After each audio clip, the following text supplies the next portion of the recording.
자리에 앉으셔서 함께 말씀 보겠습니다. 오늘 같이 보실 말씀은 창세기 49장입니다. 창세기 49장, 구약성경 78쪽입니다. 구약성경 78쪽, 창세기 49장.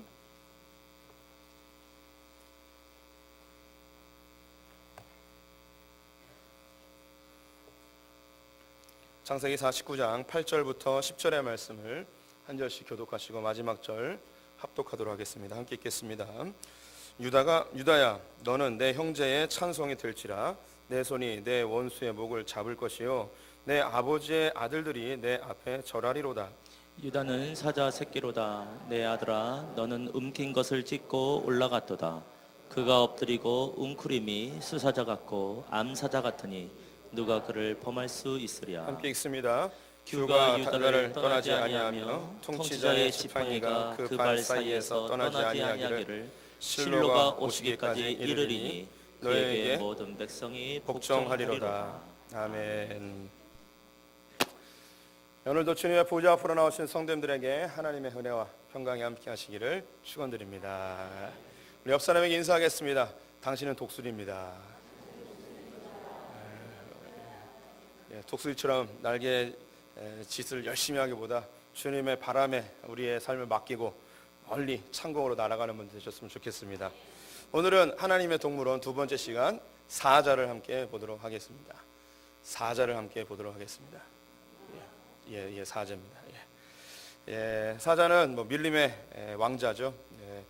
아이들이 동물원에 가고 싶은 제일 큰 이유 중에 하나가 사자나 호랑이를 보기 위함이 아닐까 싶습니다. 사람은 본능적으로 강하고 센 거 좋아하거든요. 자기가 그렇게 강하지 못해도 그것처럼 되고 싶은 욕구가 우리 안에 있습니다. 사자는 길이가 한 160cm에서 또 더 큰 놈들은 2m 50까지 이제 자랍니다. 저보다 조금 더 큰 거죠. 무게는 150kg에서 많게 나가는 건 250kg까지 무게가 어마어마합니다. 3살이 되어지면 이제 성년이 되어지고요. 1살에서 2살 정도까지 부모님, 엄마, 아빠의 돌봄을 받으면서 자라다가 3살쯤 되어지면 이제 독립을 하게 되어집니다. 생명은 20년에서 한 25년 정도 살게 되어지고요. 밀림의 왕자로 군림하고 있고 그 힘과 빠르기와 그 용맹함이 타의 추종을 불허하는 명실을 상부한 초원의 황제로 불려집니다. 그래서 그의 이 강함과 용맹함을 담고 싶어하는 많은 나라들이 이 사자를 형상으로 하여서 자신들의 상징물로 많이 사용하고 있습니다. 대표적인 것이 오른쪽에 보이는 게 영국 황실 엠블럼입니다. 그래서 버킹엄 궁에 가면 그 철문 앞에 저 문양이 딱 박혀져 있습니다. 위에 있는 것은 이란의 국기이고요. 그리고 왼쪽에 있는 것은 벨기에 왕궁의 또 엠블럼입니다. 그래서 그 많은 나라들이 이제 사자를 자신들의 상징물로 활용을 하여서 용맹한 나라, 또 강한 나라가 되고 싶은 욕구를 많이 담아 놓았죠. 성경에도 사자에 대한 이야기가 굉장히 많이 나옵니다. 약 100여 번 정도 등장을 하는데요. 지금은 이스라엘에 사자가 없죠. 그런데 성경 시대는 사자들이 자주 등장하였습니다. 대표적인 것이 사사 삼손이 블레셋으로 갔다가 가는 길에 사자를 찢어 죽이는 이런 일이 있지 않습니까? 그리고 성경에 이제 사자와 어린 양이 뛰논다 이런 표현들도 있고, 그래서 이 당시에 사자들이 종종 등장하는 것을 볼 수 있고요. 또 위협의 존재이기도 하였습니다. 사자들이 십자군 전쟁 때 지금으로부터 한 700여 년 전까지 또 이 중동 지방의 가나안 땅에 사자가 많이 등장했던 기록이 되어 있는데요.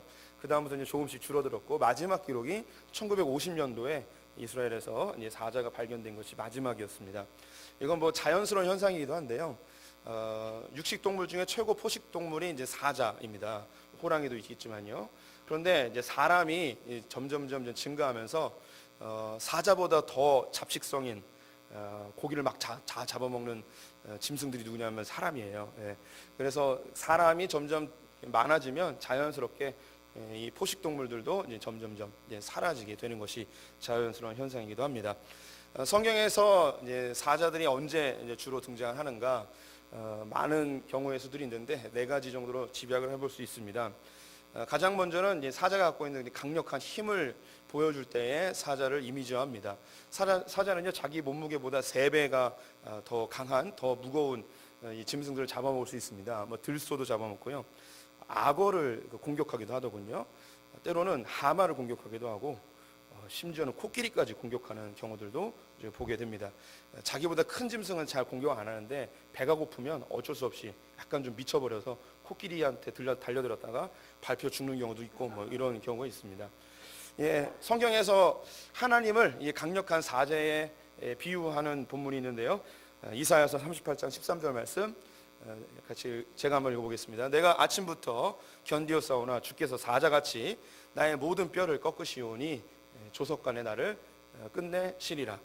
강력한 하나님의 능력을 사자로 비유하는 부분이고요. 두 번째, 성경에서는 큰 재앙을 이야기할 때 사자를 비유합니다. 사자는 한번 물으면 잘 놓지 않습니다. 어디를 무냐면 이 모가지를 뭅니다. 목덜미를 확 물어버려요. 그러면 이 목을 무는 이유가 뭐냐면 여기에 이제 그 기도가 있는데요. 기도를 끊어버리는 거예요. 그럼 여기 숨이 들어가지 못해서 이제 이 숨이 끊어져서 죽게 되는 것이죠. 그래서 한 번 물리면 돌이킬 수 없는 엄청난 재앙을 사자로 비유하는데요. 예레미야서 25장 38절 말씀 제가 읽어보겠습니다. 그가 젊은 사자같이 그 굴에서 나오셨으니 그 호통치는 분의 분노와 그의 극렬한 진노로 말미암아 그들이 땅이 폐허가 되리로다 하시니라. 하나님의 진노가 젊은 사자같이 한 번 물면 놓지 않는 엄청난 돌이킬 수 없는 멸망으로 이르름을 보여주고 있는 것이죠. 세 번째, 갑작스러운 재앙입니다. 나는 잘 살고 있는 것 같고 평안한 것 같고 잘 되고 있는 것 같은데 한순간에 완전히 무너져 내리는 경우를 이 갑작스러운 재앙인데요. 사자들은 이 초원에서 몸을 완전히 낮추고 자기를 드러내지 않고 먹잇감이 가까이 올 때까지 은밀히 숨어 있다가 위대하게 날려가서 잡아먹는 뭐 이런 짐승입니다.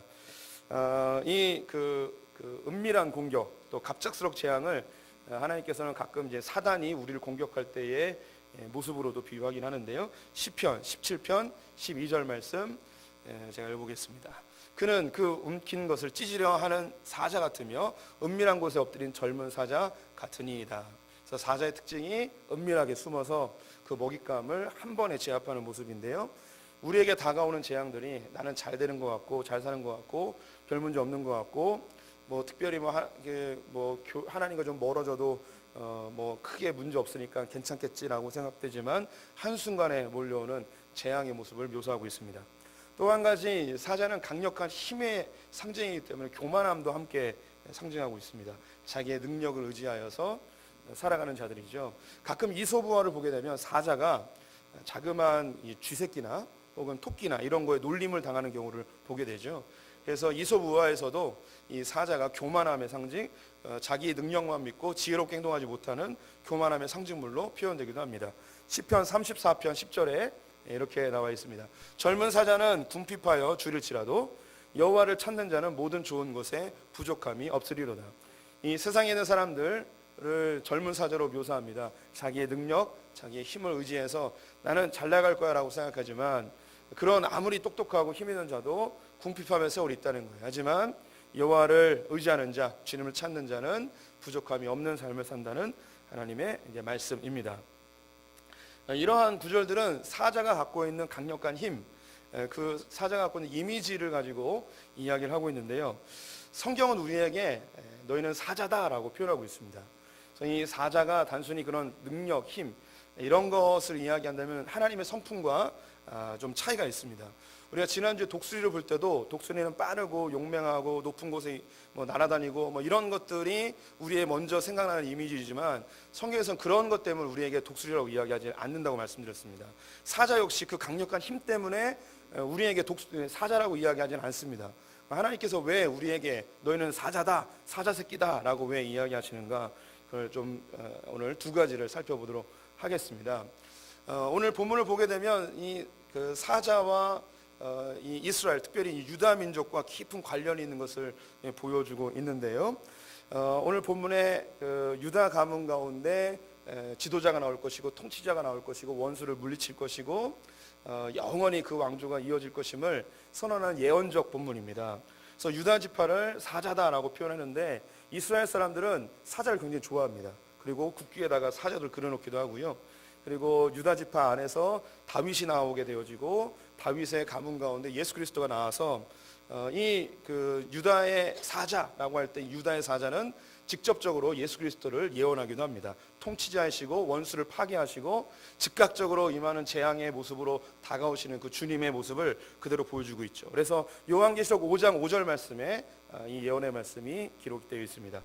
함께 읽어보겠습니다. 장로 중에 한 사람이 내게 말하되 울지 말라. 유대 지파의 사자 다윗의 뿌리가 이겼으니 그 두루마리와 그 일곱인을 떼시리라 하더라. 유다 지파의 사자, 이분이 예수 그리스도인데요. 바로 이 창세기 49장에 있었던 그 유다의 사자의 성취의 모습을 보여주고 있습니다. 예수님의 모습을 보여준과 동시에 유다 지파 자체, 즉 이스라엘의 모습도 그대로 이제 예언이 되어지고 성취가 되어지는데, 원래 이스라엘은 요셉이 장자 역할을 감당했습니다. 요셉의 아들 중에 에브라임과 므낫세가 있는데 그 에브라임이 그 장자의 뒤를 잇게 되어지죠. 하지만 가나안 정복 이후에 이 에브라임 지파가 자기의 역할을 잘 감당하지 못합니다. 괜히 꼬장만 부리고 자기의 권리만 추구하고 희생하려 하지 않는 장자의 모습이 없었기 때문에 하나님께서 이 유다 지파로 장자의 권한을 바꾸어 놓는 일이 발생합니다. 이 유다 지파는 참 이렇게 좀 멋있다고 표현을 하고 싶어요.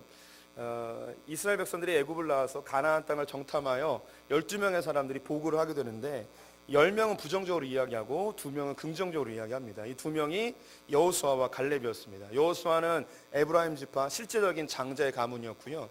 이 갈렙은 바로 유다 지파 사람이었습니다. 모두가 다 부정적으로 이야기할 때에 믿음으로 선포하는 갈렙, 유다 지파의 모습을 보게 되죠.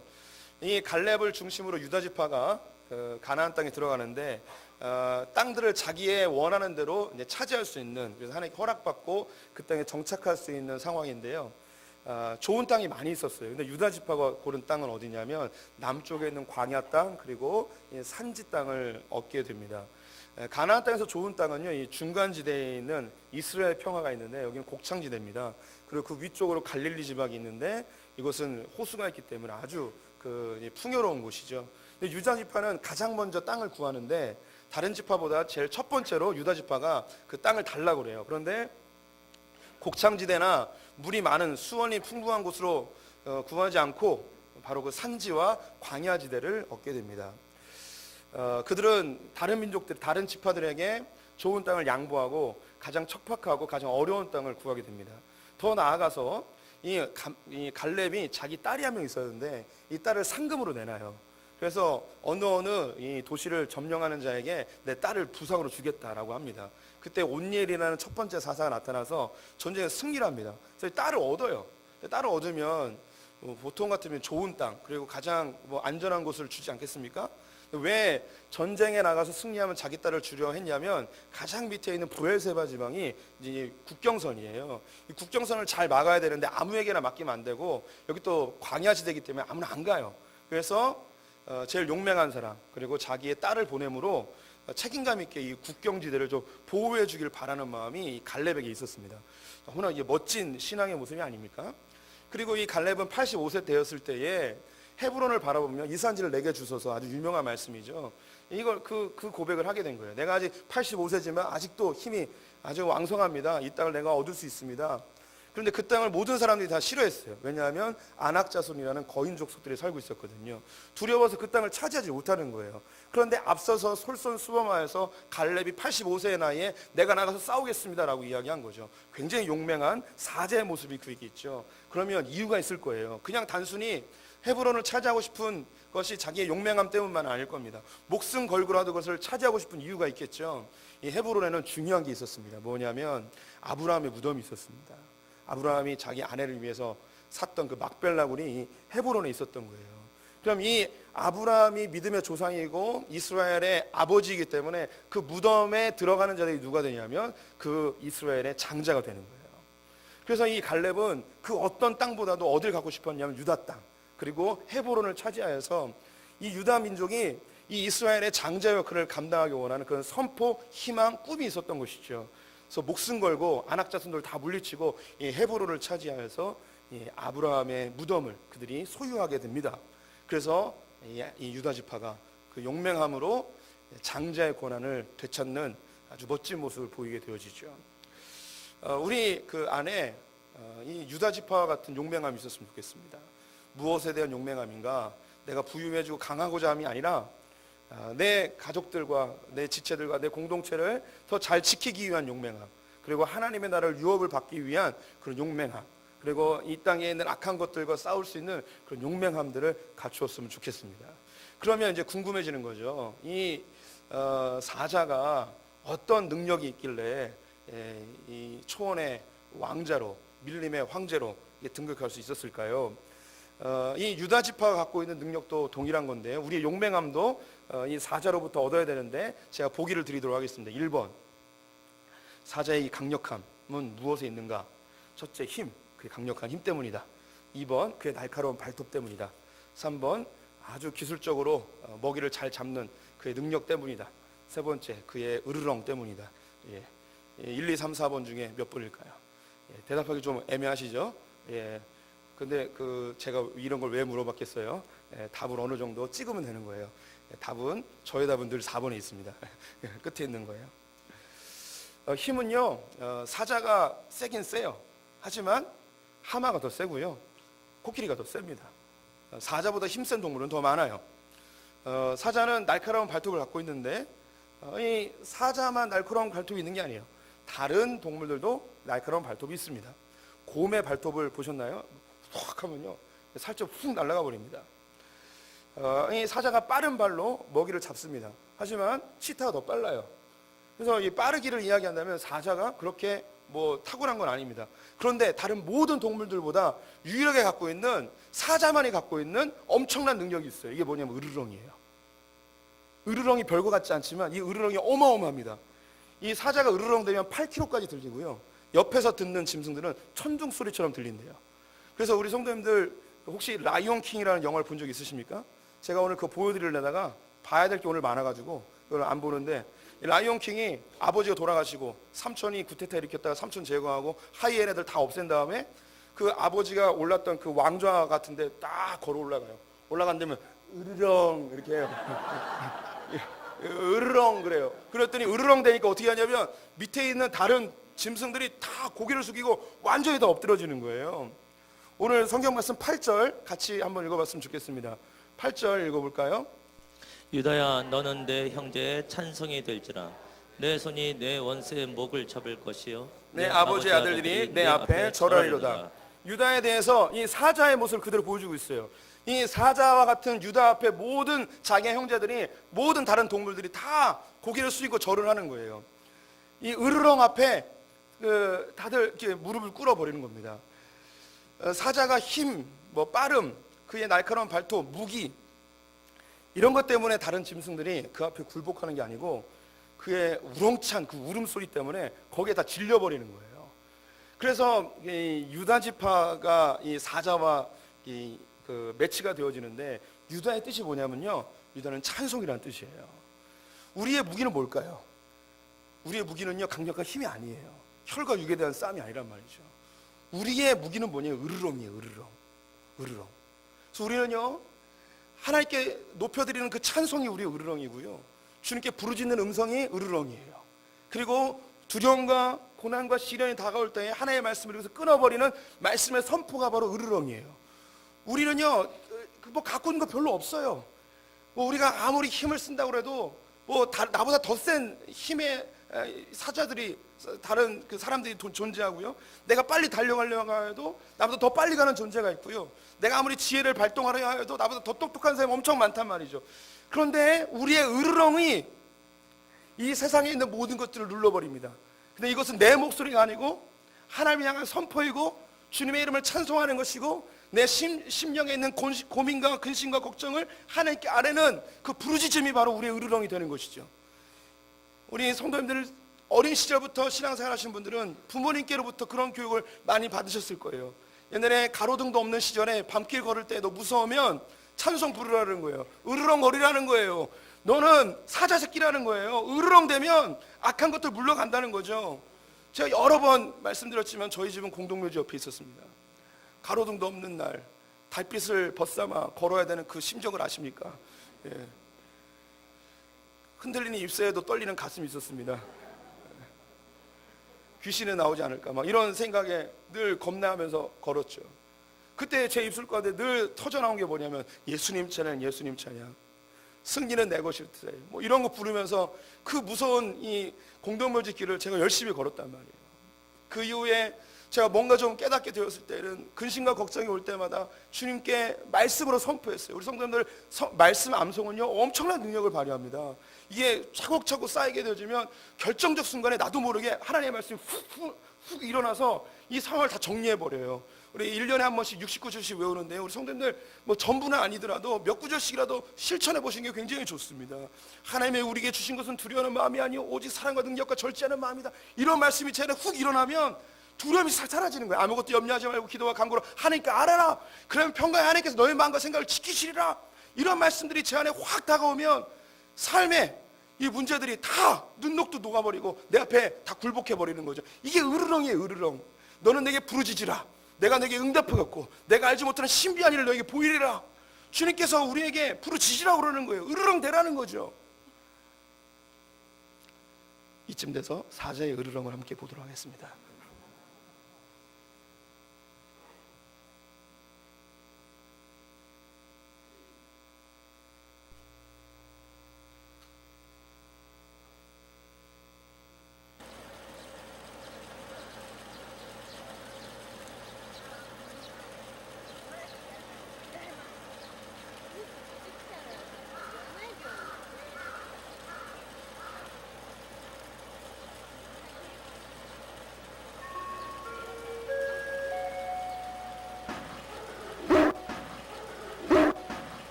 예, 보시면서 좀 사자가 좀 이상하다고 생각되지 않으셨습니까? 사자 같기도 하고 아닌 것 같기도 하고. 얘 사자가 아닙니다. 얘는 사자 개예요. 개예요, 개. 예. 다음 사진 보여주시죠.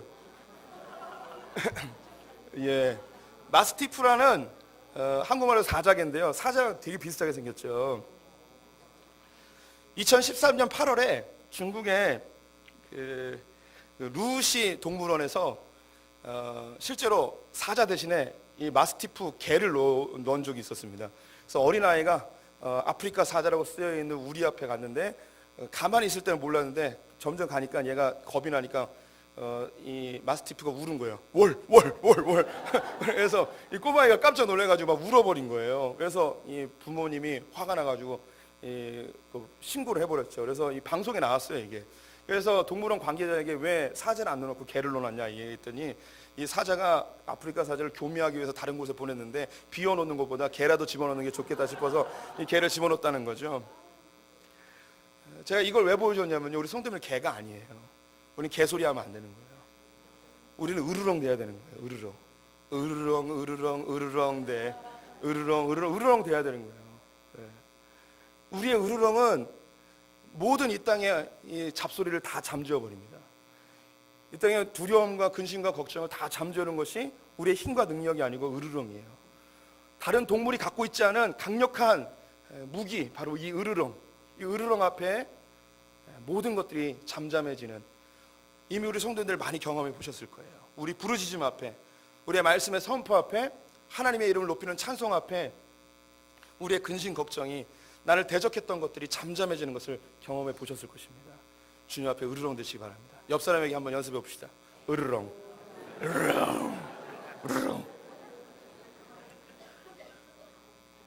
사자가 갖고 있는 두 번째 특징, 사자는요 이 맹수 중에 가장 으뜸되어지는 양대 산맥이 사자와 호랑이가 있죠. 동일하게 다 고양이과인데 이 두 동물은 전혀 다른 삶의 스타일을 갖고 있습니다. 호랑이는요 혼자 살아요. 근데 사자는요 같이 살아요. 이게 큰 차이예요.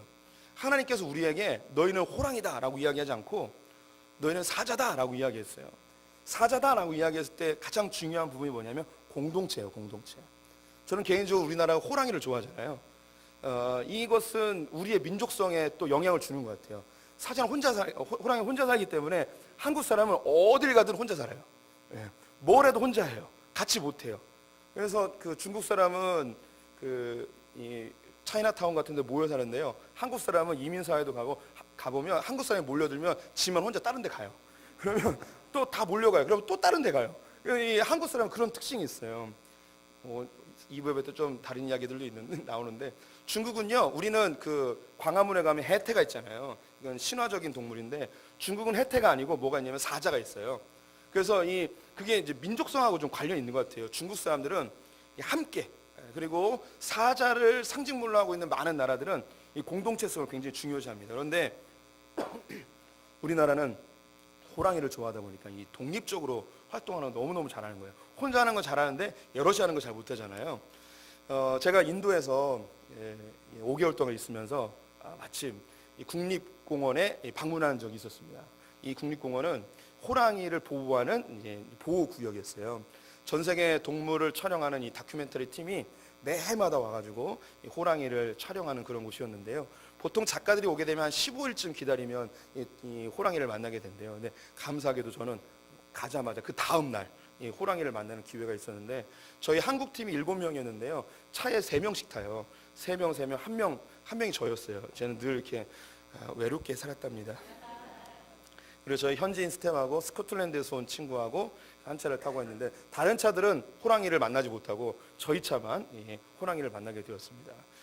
이 호랑이를 보면서 큰 감동을 받았는데요. 원숭이하고 사슴하고 같이 협력을 하며 살더라고요. 원숭이는 나무 위에 올라가서 망을 봐줘요. 그러면 이 호랑이가 한 1km쯤 전부터 나타나면 까깍까깍 울어요. 그러면 이 사슴들이 고개 숙이고 있으니까 전방 주시가 안 되거든요. 원숭이가 도와주면 그때 이제 도망을 가게 됩니다. 호랑이가 나타나니까 우리 성도님들이 생각하는 그 이상의 놀라운 일이 벌어져요. 새들도 울지 않고요. 곤충들도 조용해지고 모든 동물이 완전히 조용해집니다. 정말 뭐랄까요, 정적, 이거 폭풍 전야, 이런 표현이 딱 맞아요. 이 호랑이가 걸어오는데요, 제가 전혀 과장하지 않고 설명해 드릴게요. 걸어오는 소리가 들려요. 완전히 조용해져서 척 소리가 나는 거예요. 와, 그 공포감은요, 이루 말할 수가 없어요. 완전히 막 미칠 것 같은 거예요. 막 잡혀먹을 것 같은 거예요. 그 위험 앞에 다 벌벌 떠는데요. 호랑이는요, 교미할 때만 자기 부인을 만나고 교미를 한 다음에 떠나버려요. 아기는 엄마 혼자 키워요. 아주 나쁜 놈이에요. 그래서 이 호랑이는 혼자 살아요. 아주 그런 독특한 특성을 갖고 있죠. 반면에 이 사자는요, 늘 공동체로 삽니다. 공동체로 아기를 엄마와 아빠와 함께 길러주고, 먹이를 잡을 때는 같이 여러 집단들이 함께 공동의 목표를 향하여서 함께 도와주는 그런 공동체성을 갖고 있죠. 오늘 본문 말씀 9절을 보도록 하겠습니다. 9절 말씀 같이 읽어보겠습니다. 유다는 사자 새끼로다. 내 아들아, 너는 움킨 것을 찢고 올라갔도다. 그가 엎드리고 웅크림이 수사자 같고 암사자 같으니 누가 그를 범할 수 있으랴. 하나님께서 유다 지파에 대해서, 즉 우리들에 대해서 뭐라 이야기하느냐, 너희는 사자 새끼다라고 이야기하는데, 하나님께서 우리를 볼 때 사자 새끼지만 그 안에 뭐가 담겨 있냐면 숫사자가 담겨 있고 암사자가 담겨 있는 거예요. 어미 아버지가 담겨 있는 거죠. 그래서 하나님은 새끼와 엄마 아빠를 함께 아울러서 이야기를 하고 있어요. 그래서 이 공동체성을 굉장히 강조하고 있고요. 뒤에 이제 성경에 여러 번 등장하는데 사자들이라고 하면서 그 집단성을 이야기를 하고 있습니다. 하나님께서 우리에게 호랑이라고 이야기하지 않고 사자라고 이야기한 것은 우리 신앙생활의 중요한 이 속성인 공동체성을 이야기하는 것이 분명합니다. 오늘날 자기 스스로 괜찮은 신앙인인 것처럼 혼자서 신앙생활을 하려는 사람들, 혹은 가난한 성도라고 그러죠. 교회 안 나가고 그냥 말씀만 잘 읽고 하나님만 믿고 하는 사람들, 이런 사람들은 성도를 향한 희생과 사랑과 섬김은 전혀 없고 자기 스스로 교만함만 늘어나게 되어 있습니다. 공동체를 떠난 신앙생활은 결코 온전해질 수가 없습니다. 믿음의 선배들의 모습을 보고 배우고 나는 또 온전하게 생활해서 다음 세대에게 믿음의 모범을 보이는 이 공동체성이 굉장히 중요하죠. 이 사자의 공동체성을 영상으로 잠깐 보도록 하겠습니다.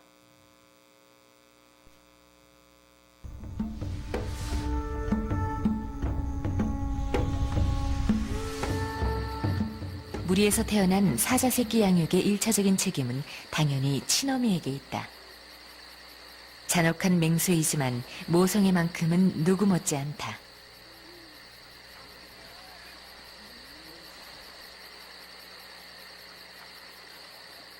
새끼 사자들과 함께하는 시간만큼은 맹수가 아닌 어머니. 수컷은 어미만큼 새끼를 직접적으로 돌보진 않는다. 대신 어미 사자가 새끼들을 안심하고 양육할 수 있도록 새끼들의 안전을 지키는 울타리 역할을 한다. 사자는 태어난 지 한 달 정도가 지나면 활동량이 늘어 형제들끼리 장난을 치며 성장해 간다.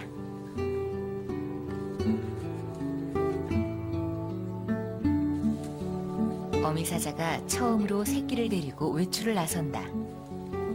어린 사자들에겐 세상을 향한 첫걸음이다.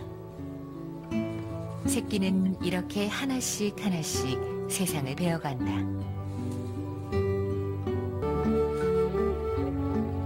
어미가 좀 더 먼 곳으로 새끼들을 데리고 나간다. 몸집이 커진 만큼 장난도 조금씩 거칠어진다. 어미와 형제들 사이의 장난 같지만 사실 이 또한 백수의 제왕으로 거듭나기 위한 훈련이다.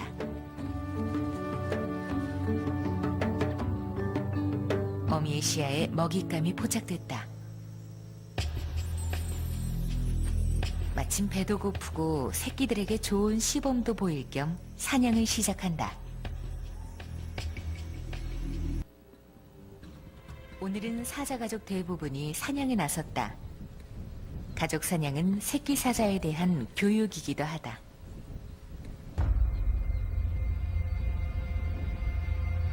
선발대가 먼저 출격한다.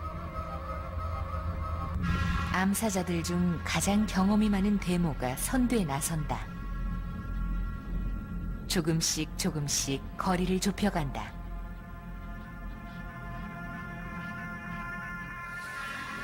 하지만 그냥 당하고만 있을 상대가 아니다.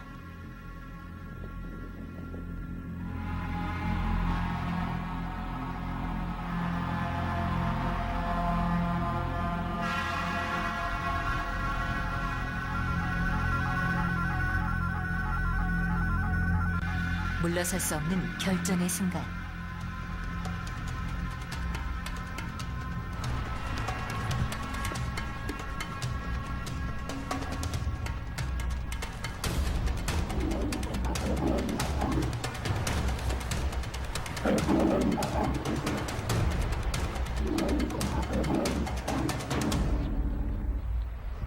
결국 사자가 사냥에 성공한다.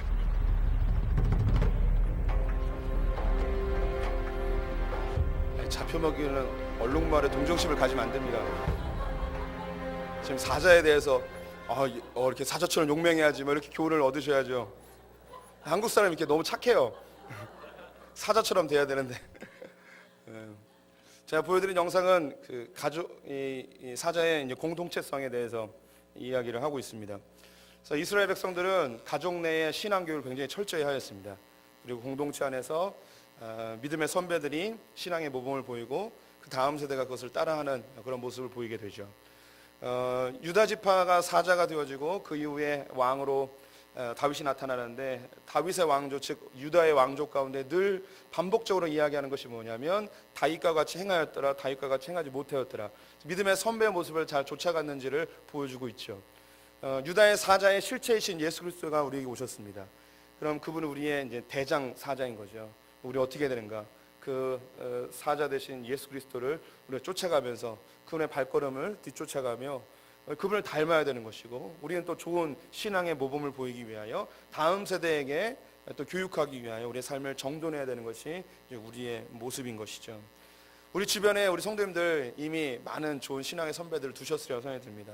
어떤 목회자들 혹은 기도 많이 하시는 권사님들, 또 믿음 좋으신 우리 장로님들, 교회 봉사 말씀 많이 하시는 우리 집사님들의 모습을 보면서 나도 저렇게 신앙생활 해야지, 나도 저렇게 기도해야지, 나도 저렇게 어려움 이겨내야지 라고 하는 그런 분들이 있으실 겁니다.